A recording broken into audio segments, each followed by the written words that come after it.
Greg Giuliano is an executive coach and leadership advisor. He is a best-selling author several times over. He's working to help leaders and teams rethink and reset the status quo. Welcome to the show, Greg. Thanks, George. Nice to be here. Yeah, excited to have you on. Tell us a little about your personal life, some more about your work, and why you do what you do. Yeah, I am one of those lucky people who gets to do what I love. Yeah. I remember in kindergarten, we were taught to work and play well with others, which was not my best thing, by the way. I've gotten better at that. And that kind of turned into my life's work. I started in education, worked as a teacher, an administrator. Then I moved into psychotherapy. And when I was in private practice is when I found out about this new field. This was back in the 1990s, so the 20th century. This new field of executive coaching was emerging, and then I found out about leadership and team development. And fast forward, I've had the privilege of working with leaders and teams around the world for helping them work and play well with one another. It's been a joy doing that. I live here in Portland, Oregon. Two grown kids, and my wife and I share our empty nest with a bunch of dogs, and we love to get outside. So that's in a nutshell. You've said most of what I was thinking of saying. So that's in a nutshell. That's who you've got today. Perfect. I love it. That psychotherapy background, how does that help? Or it helps in every single way? Yeah, well, I think it helps. I think it's helped me in terms of just. I think leadership, and our focus is leadership. It with all the talk about technology and what AI is up, AI and the emergence of that. The future of leadership is the same as it's always been. It's about human connection and being able to engage with another human being in an authentic way and an impactful way in order for us to do some kind of important work together. And so the psychotherapy helps in that. Well, we need to be able to feel fully, know who we are, be very conscious, so that we can connect with other people and demonstrate our concern for them as a leader.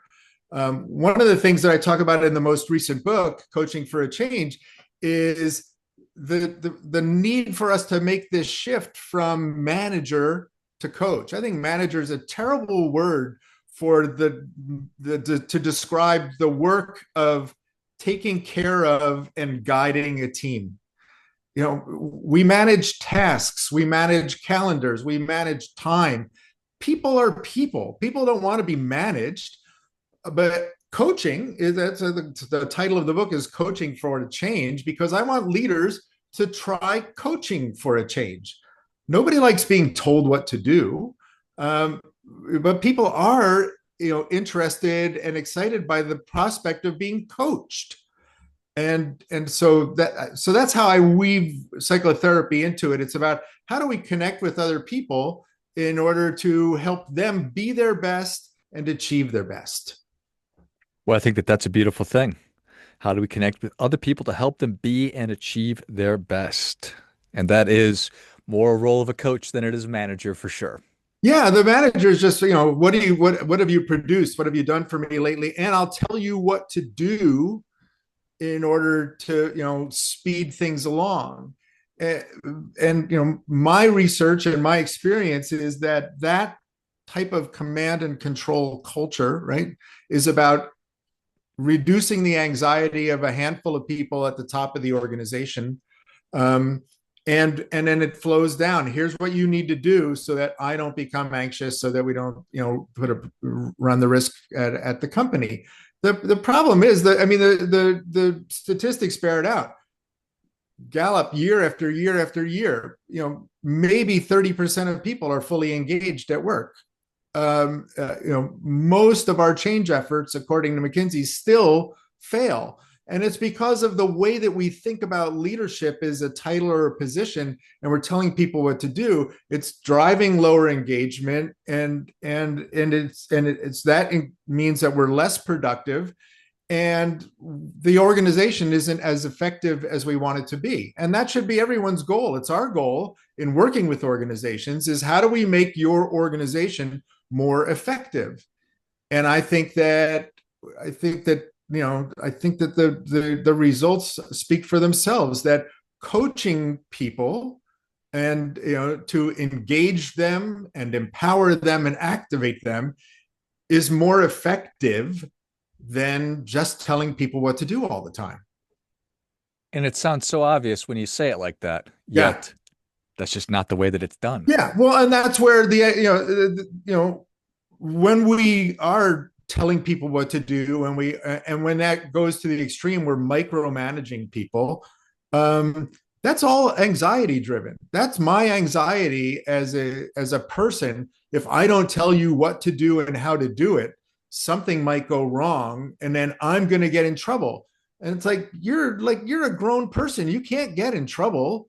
You can get fired, you can get arrested, you can get whatever, but you can't get in trouble. That's a kid thing.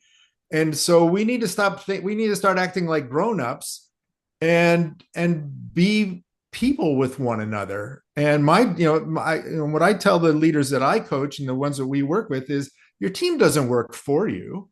They work with you. You have a particular role. It's to help those people succeed individually and collectively. And once you sign on to be, a leader of a team, that's your primary job. Make that team and all those people wildly successful. Crazy. Yeah. You'd think, oh, it seems like a no-brainer. It's the kind of team I would want to be on. People forget, they would say, oh, I don't like my boss telling me what to do. You do that all the time. Stop it. Start being people with one another. I love everything about that sentence. I think that that's just it's brilliant and it's simple and it's true. Why in the world would I want to feel like I was just some cog in a stupid machine being managed by somebody who is just trying to deal with their own anxiety? I don't want to do that, and that's the experience of 70% of human beings in America and probably planet Earth. Yeah. Yeah. It's it, it, we don't want to experience that, but we forget that in the moment, right? That when we feel stressed or threatened, we go to our default setting. And sadly, in corporate America and in a lot of companies around the world, the default setting is I'm going to take control and tell you what to do. And it might work if you're trying to keep your toddler from stepping into traffic, but it doesn't work with other adults who you hired them because you think they can do the job. Why do you keep telling them how to do their job? Coach them, help them get better, but stop telling them what to do. So that's interesting. Telling them what to do versus coaching them on how to be effective. Yeah. Yeah. And is that because it's easier to do that, or I just haven't connected that's a simple shift that I have to make? Is It's is that less scalable? Is that why it's harder? No, it's actually more scalable. So if I'm just telling people what to do all the time, it's there, you can't scale that because I become the problem solver and decider. So I've turned my team into a bunch of baby birds waiting for me to feed them. And if they can't find me, everything stops because I'm the only one who can tell them what to do and how to do it. So coaching is actually much more scalable because what we're doing is like, I believe that you have the answer in your head and I'm going to help you get it out of your head. So it helps somebody move from idea to action and they own their situation and they find their own solution. And then there's a promise of accountability in a coaching conversation, at least there should be, of, okay, so we've talked about where you are. We've talked about what the barriers might be. It might be external barriers, right? There's something in their way. We have to make that positive assumption to coach someone that I believe you could figure this out. There's something in the way. So let's figure out what's in the way. Maybe it's external, maybe it's internal. Maybe you do have a knowledge or a skill gap or an experience gap. And I can point you in the right direction to close those gaps. But let's explore the options. And then, okay, what's the best next step that you can take? And so the real coaching ends with that statement of accountability. I'm going to do this by this date, and you can be my accountability partner. And that's much more empowering, and that's scalable, because what I'm doing is I'm teaching people through those coaching conversations how to think more carefully. And eventually what we find is that people learned that if that their leader, I have to use that word manager again, is asking them questions to get to what's the action, they can start doing that on their own. And so the accountability is baked in, that I might not need to see my direct reports as frequently.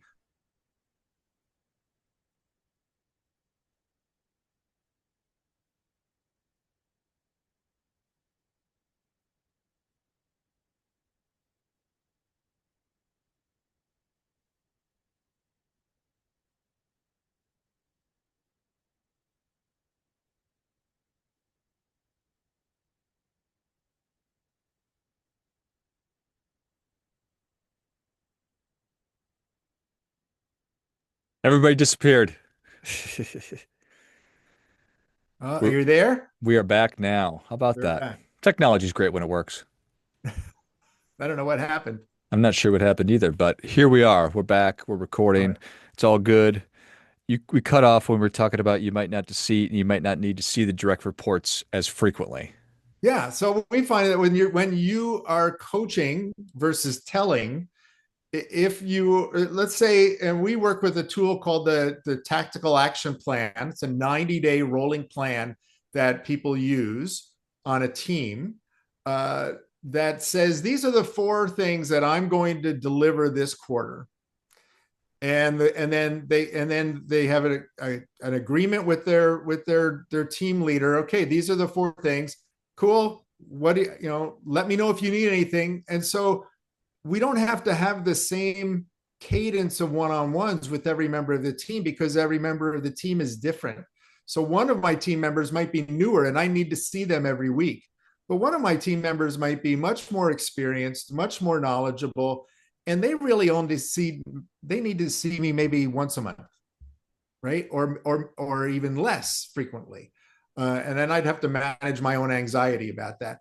But they know that here's what I'm going to do. If I get stuck, I'm going to reach out to you and get some coaching from you. But otherwise, I'm gonna get it done, because I know what you want me to do, what we've decided is the most important, and I know how to work with my peers and my colleagues on other teams in a way that's consistent with our values and our culture. And so it frees up time. It makes makes the team more effective, and it makes the organization more effective, because people are more engaged, they feel more empowered, and they're activated. And then we get out of their way. That's a beautiful thing. There's a term that I use in my work. It's self-management and trying to create self-managers, and that's what this sounds like. Yeah, 100%. I want everyone to be a self manager. That's the whole. So our work is, how do I make it things easier for you, right? How do we simplify things? I want your life to feel easier. Wouldn't that be lovely if your life felt a little bit easier? Well, this one thing, why don't you try coaching people in order to own what's theirs? And that makes things easier on you. And then all you're doing is, you're coaching them, you're providing them feedback, you're asking them great questions, so that the answers get unlocked and they figure out how to keep ownership of their situation, and because they've found their solution and they know here's what I'm going to do next. And then as the team leader, all I have to do is go, that's awesome, thank you, let me know if you need anything else from me, and you're done. Who wouldn't want to be in that position? Yeah. So how do you unring the bell? How do you move from command and control if you recognize, I've been doing exactly what Greg's been describing as the incorrect thing? How do I make that shift with my team from managing them to coaching and creating self-managers? Yeah, well, I think it's helping leaders to recognize that the demands for their time and attention are only increasing, right? The world isn't going to get simpler. It's going to get more complex and it's going to go faster. So how do you can't scale command and control. You can scale coaching. And so I want to make their lives a little easier and create some space for them in order to be doing the work that is theirs. Because when you are telling your team what to do all the time and you're in their work, in their stuff, I would say that at least 25% of the stuff on your calendar is work that belongs to somebody on your team. So why are you doing their work for them? And so I want to make their life easier and help them see, is that the dynamic? Yes, that's the dynamic. Okay, well, what if I told you that coaching doesn't take a long time, so let's dispel that myth. B, let's dispel the myth that it doesn't it's soft, or it's too touchy feely. It's just cheerleading. It doesn't hold people accountable. And I'd say actually quite the contrary. Coaching is a great tool for delivering and producing accountability. And then and it would you like to try it? And we give people our 8-step coaching framework that they can use in just a coaching conversation, or for a one-on-one with their team member. And just by asking, when we do this program, we have a program called Be a Great Coach that's based on the book. And we tell people, here's a card. It has 8 questions on it. You don't need to know anything about the other person's role. They could be in finance, you're in marketing. You just need to ask them these questions. And even if you've never coached before, you cannot help but coach that person and get to a solution. Which is a beautiful thing. I like a framework. I like an 8-step process. I think that that's awesome. How do just through that coaching, we're going to uncover what gaps are there, with the things that maybe I haven't done a good job of actually skilling this person up or giving them what they need. So it's asking, what is preventing you? What's stopping you? What are you having a hard time with? Right. Because one of the coaching questions in the framework is, well, what's in your way? Is it something external? Or if maybe as your team leader, I'm noticing something, and it gives me now permission to check in with you. Here's something that you do. Um, it, it might not be as productive as you think it is. And what do you want to do about that? Right. So it opens the door for you to give some feedback. And when you're discussing what's in the way, what are the barriers, so that when you start to move to, okay, well, now what are your options for moving forward? It's not just for moving the project forward or the task forward, but it's what can you do moving forward to address that gap that you notice for yourself. That knowledge gap, that skill gap, that relationship management gap. What is it, and what can you do about that? And then, okay, well, what's the next step? What are you going to do? When are you going to do it by? And then when you come back for your next one-on-one, guess what we're going to talk about? So how's it been going? What have you noticed as you've tried to make those changes? So it begins to redefine the relationship, that I'm not just watching you and grading you. I'm helping you get better. I'm a partner in your development. Which is a beautiful thing. Is it that we have, and some people are not giving human beings enough credit for being able to figure something out, that I've been doing this for a long time and there's no way you could possibly know, when in reality is I'm just infantilizing these people and they're perfectly capable of figuring this stuff out. Yeah. Everybody is capable to some degree, right? We get dressed by ourselves, we get to work by ourselves. So we have to, our assumption has to be, this person is capable and something's in their way. If I don't have that assumption, I can't coach them. Coaching assumes you can figure this out. let's figure out what's in your way.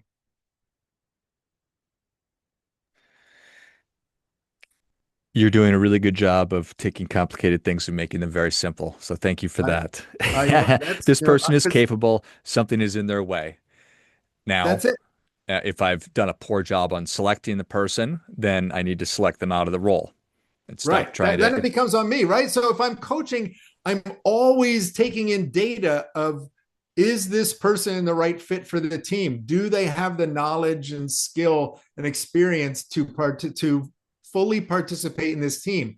If there's a gap, then I want to try and coach them to close the gap.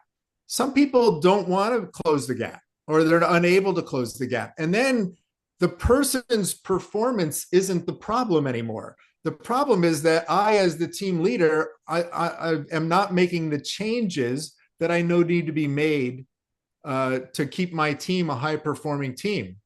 That it's not, this is going to sound bad. This is not the DMV. This is not a job for life, right? And I don't, my friends at the DMV, I apologize, but that that we are an organization. We have to perform and be as effective as possible. That's what we get money for, that, right? So I want to help you succeed. And if you can, I'm going to be awesome. I'm going to be thrilled by that. But if you can't, we have to talk about that. And if you can make the changes that we agree you need to make, that's terrific. But if you can't, you just can't. Doesn't mean you're a bad person. It just means you're on the wrong team. Appreciate that. So, how long do you give? You mentioned the 90-day action plan with 4 items, but if somebody is struggling, how much how much time are you giving them Yeah, to I mean figure it out? that's that. I mean that's a case by case basis. Some people, and it depends on what you're trying to change. If it's a habit that is really ingrained, then maybe you want to give them, 6 months to make that pivot.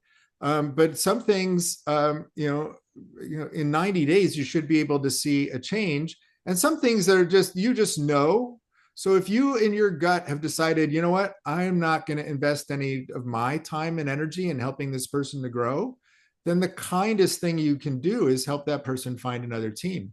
Because if you're not, if you don't look at every person on your team and think, I want to coach you, I want to help you be successful on this team, then then don't kid yourself and don't kid them, and help them find a different role on a different team.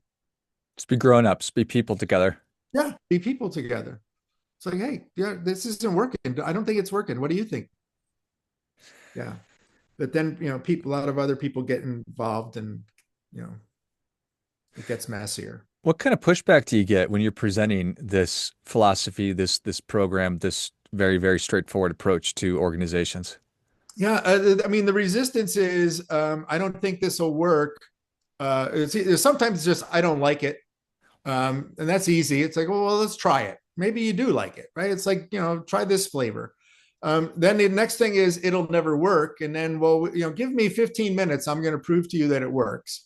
And so we gave them the framework. In 15 minutes, they prove that it works. And then it's, then the voice of unreason in their head is, if I do this, something terrible is going to happen. And that's where, again, it's helping people talk themselves off that ledge. It's like, what do you think is going to happen if we try this? And let's just try it let's experiment, right? My friends who work in tech, who are used to agile, let's test it and learn from it. Let's test it for a little bit and see if it works. And we'll fine tune it if we have to. But I think it'll work for you, because the goal is, how do we help this team be as engaged as possible, feel empowered, activated, so that they're productive, and that we're more, if we work effectively together. Nobody wants that, Greg. Come on. Yeah. I love it. Well, this has been excellent. I appreciate you coming on. Where can people learn more? How can they engage with you? Where can they learn about this 8-step process that you're talking about? So they can find us, as our website is ultraleadership.com. You can find our company, GA Ultra Leadership, or and me on LinkedIn. We do a weekly newsletter on LinkedIn that touches on a bunch of the stuff that we talked about today. We also have a YouTube channel at Ultra Leadership. Um, and all the books are on Amazon. The 8-step framework is in the book Coaching for a Change. And then if you're really interested in making the shift, we run a program called Be a Great Coach. We run it inside organizations, but we also run it externally for individuals who their company isn't ready or isn't willing to make that investment. You can just come to us and go to the program on your own and start creating that coaching culture for your team. Don't wait for your company. Don't wait for anybody else to, for your development. Be in charge of your own experience. And if your company isn't going to give you those opportunities, go out and find them and make them for yourself. I love it. Well, if you enjoyed as much as I did, show Greg your appreciation. Share today's show with a friend who also appreciates good ideas. Go to ultraleadership.com. Learn more about Greg and his work. Find him on LinkedIn and YouTube. Pick up your copy of Coaching for a Change and dig into that 8-step process. Bring your organization along, or if they're not interested or ready, you can bring yourself to the program and become more of a coach and less than a manager. Thanks again, Greg. Thank you, George. Appreciate it. Till next time, remember, do your part by doing your best.